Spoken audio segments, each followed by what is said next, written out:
Assalamualaikum warahmatullahi wabarakatuh. Jumpa lagi bersama saya dengan Ibu Dita dalam mata pelajaran Bahasa Indonesia kelas 7.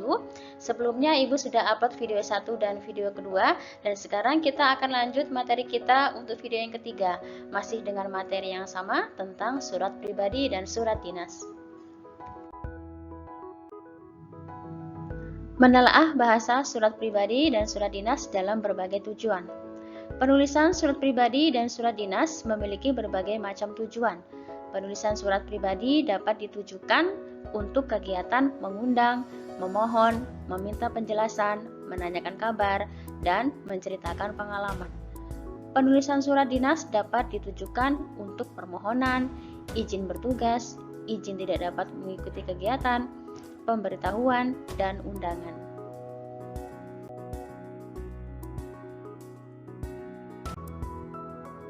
Ciri penggunaan bahasa surat pribadi di sini dikategorikan menjadi beberapa bagian. Yang pertama itu adalah bahasa surat pribadi tidak formal tetapi tetap santun. Yang kedua, pilihan kata sapaan bersifat pribadi. Yang ketiga, pilihan ragam bahasa tergantung siapa penerima surat. Yang keempat, menggunakan sapaan seperti orang bercakap. Dan yang terakhir adalah menggunakan kata ganti orang pertama atau untuk pengirim dan kata ganti orang kedua sebagai penerima.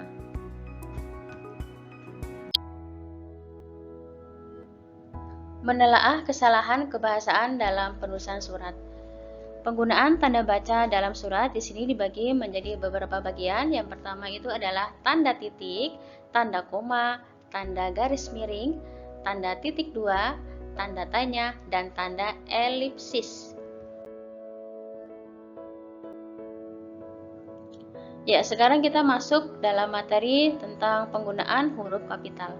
Penggunaan huruf dalam kapital dalam surat biasanya digunakan untuk penulisan huruf pertama pada kalimat, nama orang, jabatan, gelar, pangkat, bulan, lembaga, pemerintahan, instansi, atau sebuah organisasi. Ya, berikut contoh penggunaan huruf kapital. Ada Salam Manis, Dewi Anggraini, Dr. Wahidin, Rizka Maritza, SPD, PT Adi Perkasa, dan CV Pustaka Abadi. Dan dari contoh ini kalian bisa lihat bagaimana caranya kita menggunakan huruf kapital pada nama seseorang, nama PT, nama CV, ataupun yang lain. Penggunaan kata baku. Surat pribadi biasanya ditulis menggunakan kata tidak baku, sedangkan penulisan surat dinas ditulis menggunakan kata baku. Kata baku adalah kata yang digunakan sudah sesuai dengan pedoman atau kaidah bahasa yang telah ditentukan. Perhatikan contoh berikut. Contoh berikut ada satu tabel yang di dalamnya ada kata tidak baku dan kata baku. Sebagai contoh, kata tidak baku seperti enggak, dan kata bakunya adalah tidak. Dibikin, kata bakunya dibuat. Kata tidak baku seperti beli, dan kata bakunya adalah membeli. Kata tidak baku bilang, kata bakunya adalah mengatakan atau berkata. Kata tidak baku seperti merubah, dan kata bakunya adalah mengubah. Selanjutnya adalah menulis surat dinas dan surat pribadi dalam bentuk kertas atau email. Yang pertama adalah menulis surat pribadi.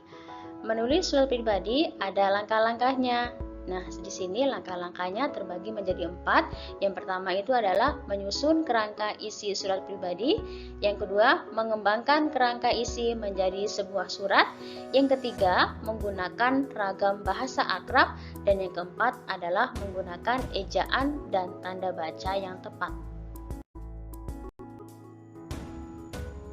Menulis surat dinas. Langkah-langkah menulis surat dinas di sini dibagi menjadi 6. Yang pertama, menentukan kepala surat sesuai dengan instansi, lembaga, atau organisasi. Kedua, mencantumkan tanggal pembuatan surat, nomor surat, perihal, dan alamat tujuan surat. Ketiga, menulis isi surat secara jelas, singkat, lengkap, dan sopan. Keempat, mencantumkan identitas lengkap pengirim surat pada bagian akhir. Kelima, menggunakan ragam bahasa baku. Dan yang keenam adalah menggunakan ejaan dan tanda baca yang tepat. Terima kasih sudah menonton video ini. Semoga bermanfaat untuk kita semua. Tetap selalu jaga kesehatan. Wassalamualaikum warahmatullahi wabarakatuh.